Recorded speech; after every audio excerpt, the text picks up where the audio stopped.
Bueno, listo. Vamos a empezar ahora a revisar la parte activa del aparato locomotor. Esta parte activa del aparato locomotor es el sistema muscular, quien va a desencadenar entonces un movimiento mediante contracciones controladas de diferentes músculos. Ahora, vamos a revisar un poquito. El tejido muscular constituye aproximadamente al 40% del peso corporal de cualquier persona. Em, Contiene más de un tercio de las proteínas que tenemos dentro del cuerpo y representa aproximadamente la mitad de la actividad metabólica de un individuo en una situación de reposo. Ahora, ¿qué quiere decir eso? Que el tejido muscular es de los tejidos generales, o sea, el tejido que están, los músculos que están dentro del cuerpo son los que van a aportar mayor peso a cualquier persona. Mm, Esto de las proteínas, pues, los músculos son grandes reservorios de proteínas, de aminoácidos, que funcionan, claro, para cualquier proceso metabólico. Sin embargo, las proteínas más importantes que se encuentran en los músculos son las proteínas contráctiles, las que se van a poder, de alguna manera, acortar el músculo para poder generar una contracción. Hay muchas proteínas contráctiles, actina y miosina, que las vamos a revisar un poquito más adelante.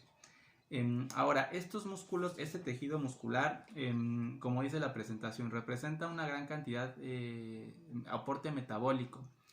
Puesto que estos músculos están en constante funcionamiento, entonces necesitan mucha energía y también ocupan mucha energía para todas sus funciones.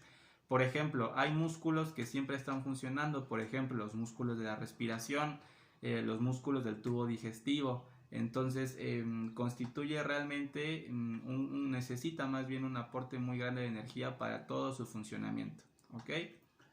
Ahora, ¿se acuerdan de las capas embrionarias? Las capas embrionarias, el músculo, los tejidos musculares vienen del mesodermo y se empiezan a generar a partir de la cuarta semana. Acuérdense de las capas embrionarias, viene de la mitad del meso, entonces vean, de la capa embrionaria del mesodermo se obtienen varios tejidos, pero principalmente los tres tejidos musculares. ¿Ok? Ahora, esto es una representación tipo de un músculo esquelético, donde podemos observar a grandes rasgos la anatomía general de un músculo. Vemos que un músculo, todo este complejo está dividido en fascículos. Cada uno de estos circulitos que ustedes ven ahí son fascículos, que son compartimientos separados e independientes, los cuales contienen miofibrillas musculares o fibras musculares, como si fueran tallarines, como si fueran espaguetis empaquetados dentro del mismo músculo. Estos músculos están siempre regidos por una parte nerviosa, por un nervio autonómico, un nervio esquelético, pero va a haber tejido nervioso, va a haber una sinapsis, siempre en cualquier músculo. Ahora, el sarcómero se considera la unidad funcional del músculo. Un sarcómero está constituido entre una línea Z y otra línea Z. Ahorita lo vamos a revisar en otra imagen. Pero entre cada línea Z se encuentra un sarcómero. Entonces, ¿qué quiere decir? Que este espacio es la distancia más pequeña de la fibra muscular, la cual puede contraerse. Dentro de este sarcómero se encuentran las proteínas contráctiles, que es la actina y la miosina. Les voy a mandar yo el link de un video donde se explica de una mejor manera cómo se produce una contracción muscular, cómo el calcio interviene en la composición muscular de estas proteínas, perdón, la composición molecular de las proteínas para poder generar una contracción. Visto muy microscópico, el sarcómero se constituye de proteínas de miosina y proteínas de actina. Las proteínas de miosina son las encargadas, o estas cabezas de miosina son las encargadas de ir hacia la actina y poder generar un acortamiento, una contracción. Esto se debe hacia la salida esto se debe a que calcio entra en el espacio intercelular y puede generar adecuaciones en esta actina para que se pueda generar la contracción. En el video va a quedar un poquito más claro. Lo que tenemos que saber es que los puntos que están en verde es una barrera que se llama troponina. ¿ok? La troponina, ¿qué es? La troponina tapa los puntos activos de esta actina. Los puntos activos quiere decir que es donde la cabeza de miosina va a ir, se va a pegar, por así decirlo, para poder generar la contracción. Tiene que venir calcio para dejar los puntos activos libres y se pueda ahora generar la contracción. ¿Sale? Vamos a revisarlo en algún otro video. Veíamos entonces músculos, fascículos, miofibrillas o fibras musculares. Entre cada línea Z se va a encontrar entonces las proteínas contráctiles, la troponina, la miosina, ¿ok? Actina, miosina, troponina. Ahora, la unidad motora o placa neuromuscular se refiere a que, como les decía, todo músculo está inervado, necesita estar inervado. Entonces el tejido nervioso llega y hace sinapsis, hace un contacto con la fibra muscular, pero esta unión o este contacto no es un contacto físico, es un contacto químico. Vean entonces aquí que hay una hendidura sináptica, ¿ok? Es una especie de invaginación donde el tejido nervioso va a depositar su neurotransmisor para poder generar cualquier reacción. Dependiendo del neurotransmisor vamos a ver diferentes acciones en el músculo. Pero es importante saber que el músculo está regido por un nervio, ¿ok? Y la parte donde se une el nervio y el músculo se llama unidad motora o placa neuromuscular.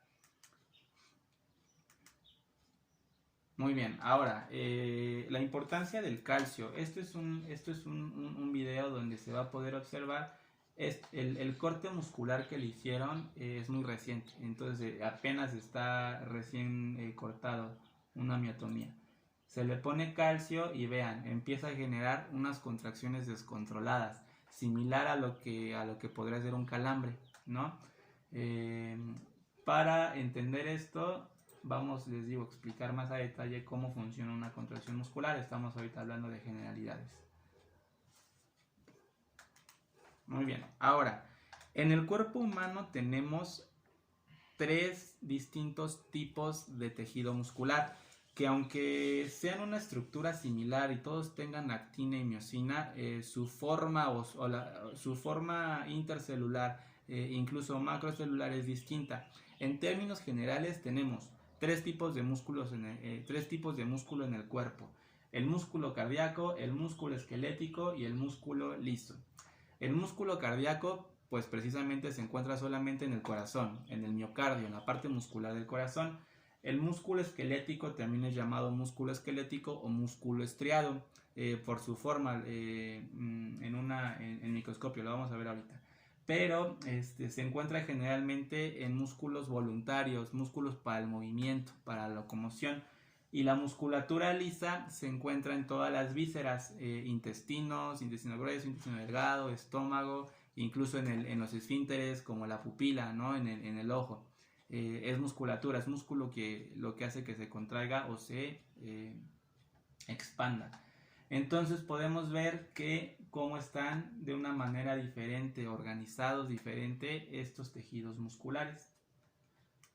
Vamos a empezar a revisar en este primer video el músculo estriado o el músculo esquelético, ¿ok?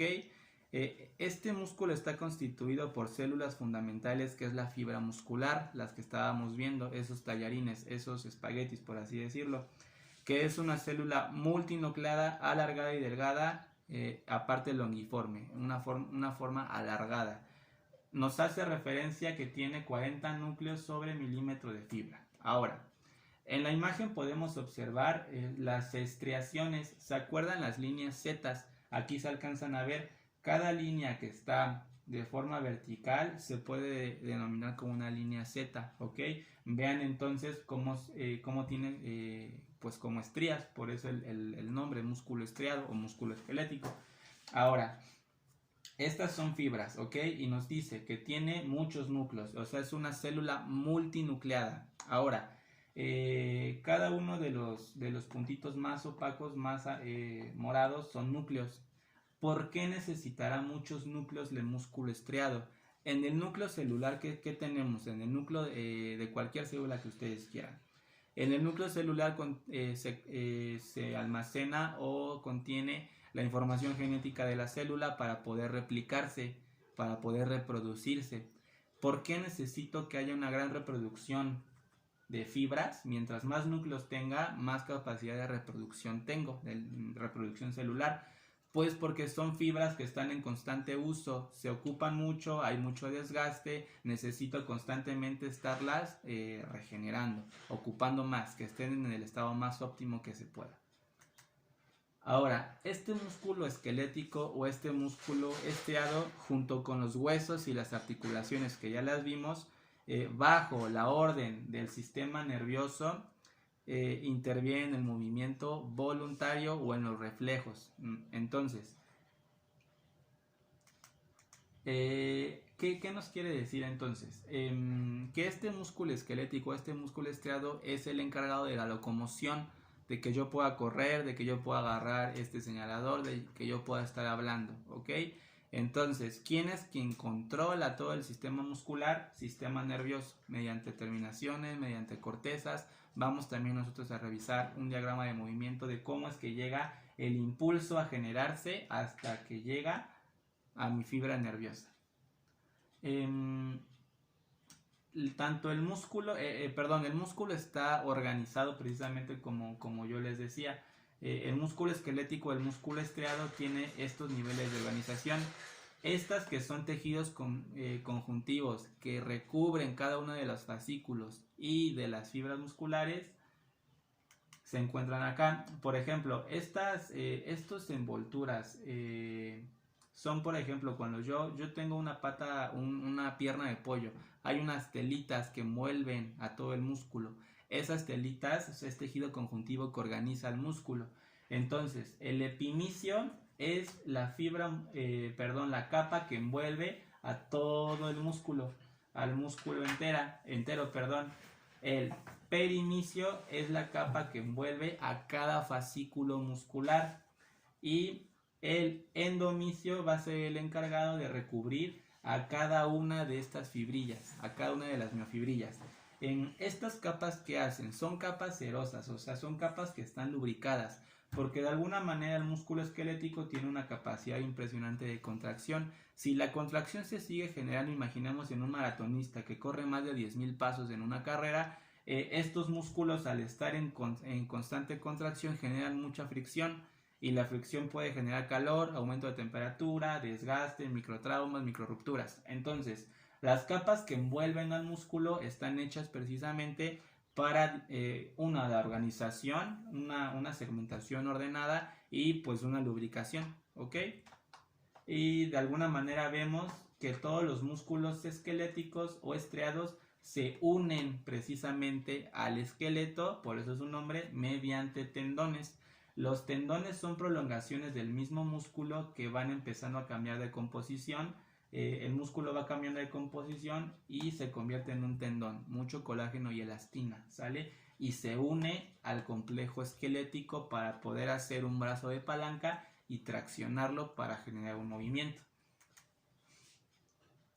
Esta imagen nos pone un poco más en claro lo que estábamos viendo, cómo es el hueso, cómo viene y se une mediante un tendón y cómo es la diferente organización del músculo, los fascículos y cada una de las miofibrillas. Lo que estábamos hablando, el tendón, ¿qué es? Las fibras musculares deben de anclarse, se anclan al hueso. La contracción muscular transmite su fuerza y distribuye y dirige adecuadamente para un efecto motriz, para un movimiento. Entonces estamos viendo, por ejemplo, de los tendones que son más evidentes, el tendón de Aquiles, tenemos mi tríceps sural, los dos gemelos y el sóleo. Cuando yo quiero hacer una flexión, una plantiflexión, ¿qué es lo que hace? El músculo se activa y cuando el músculo se activa, jala el tendón. El tendón está anclado entonces a un hueso, al calcáneo. Jala entonces y se puede generar que yo me ponga de puntitas, en este caso, un movimiento, ¿ok? De eso sirve el tendón. Se ancla físicamente al hueso para poder generar la palanca de movimiento. Por ejemplo, este es un videito donde podemos ver una mano, una cara anterior de mano entre complejos nerviosos y tendones. Vean entonces cómo se genera un movimiento de dedo y vean el tendón cómo se desliza. Estos deben ser los flexores profundos. Los flexores profundos están en el antebrazo, en la parte radial. Entonces, ustedes vean cómo lo blanquecino es tejido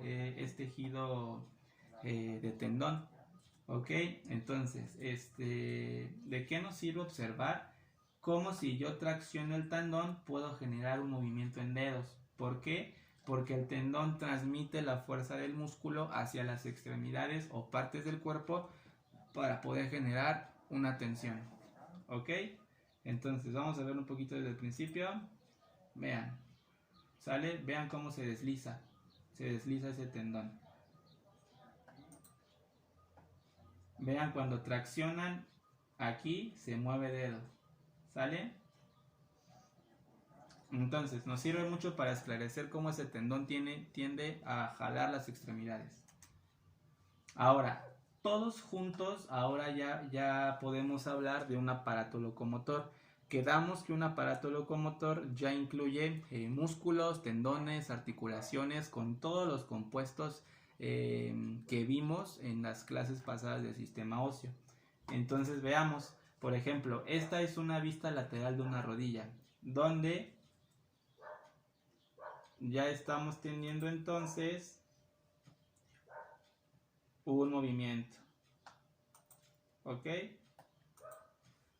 Estamos viendo, por ejemplo, estamos haciendo una extensión de rodilla y vemos cómo es los huesos los que generan la palanca de movimiento. Esto que puede ser, esto que es la rótula que se ancla a los tendones del cuádriceps, y cómo entonces podemos tener ya entre toda la cápsula articular, la parte muscular, la parte ósea y la extracción de los tendones, cómo podemos tener un movimiento, ¿ok?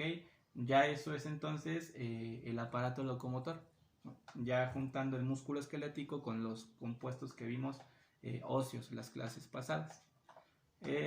Listo, en la siguiente clase vamos a revisar los otros dos músculos que nos faltan, el liso y el cardíaco, ¿ok?